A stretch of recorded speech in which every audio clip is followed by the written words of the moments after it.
बोंदुखरातला नाशिकच्या हॉटेलमध्ये भेटले नाही। गर्दीत कोण भेटलं असेल तर मला माहित नाही।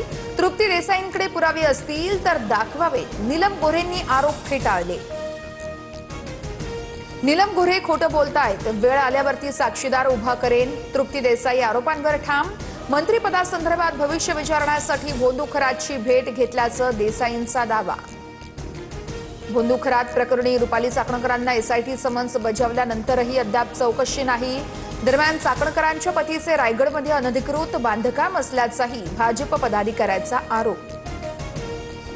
अत्याचारी खरातच्या औकस कार्यालयामध्ये फॉरेन्सिक टीम आणि एसआयटीकडून पंचनामा, 2 मोबाईल, 4-5 खडे, औषधाची बाटली, रुमालासारखा कापड यासह विविध वस्तू जप्त। खरातच्या शस्त्र परवान्याची नाशिक ग्रामीण पोलिसात नोंदच नाही। संबंधित कागदपत्र उपलब्ध नसल्याची माहिती उघड। तत्कालीन जिल्हाधिकारी एसपी संशयाच्या फेऱ्यात येण्याची शक्यता। शालार्थ आयडी घोटाळ्यामध्ये अशोक खरातचा सहभाग असण्याची शक्यता। केसरकर शिक्षण मंत्री असताना खरातने आपल्या भावाला शालार्थ आयडी मिळवून दिल्याची सूत्रांची माहिती। ठाकरेंच्या भाजप नेत्यांशी जवळीकच्या चर्चांना उधाण। भाजप नेते मोहित कंबोज यांच्या मुलीच्या वाढदिवसाला आदित्य ठाकरेंची हजेरी। राजकीय वर्तुळात आश्चर्य व्यक्त। मविया सरकार वेळेस ठाकरे आणि कंबोज वाद हा टीकेला पोहोचला होता। ठाकरे भाजपकडे जाण्याचा मार्ग शोधत आहे। संजय शिरसाटांचा टोला तर राजकीय विरोधकांच्या घरी शुभकार्याला जातो, पण वैचारिक मतभेद कायम। राऊतांकडून स्पष्ट।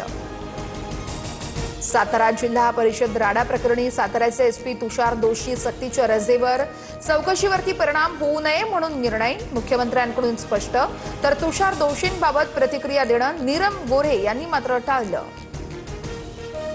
होर्मुझची सामुद्रधुनी खुली करा, अन्यथा इराणला पूर्णपणे उद्ध्वस्त करू। इराणचे पॉवर प्लांट्स खर्ग बेट नामशेष करू।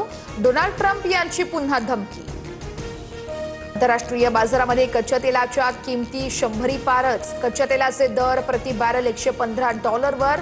मध्य पूर्वेमध्ये सुरू असलेल्या युद्धाचा कच्च्या तेलाच्या किमतींवर परिणाम। भारतीय रुपयाचा ऐतिहासिक नीचांक प्रथमच 95चा टप्पा ओलांडून 95.14 या विक्रमी नीचांकी पातळीवर घसरला।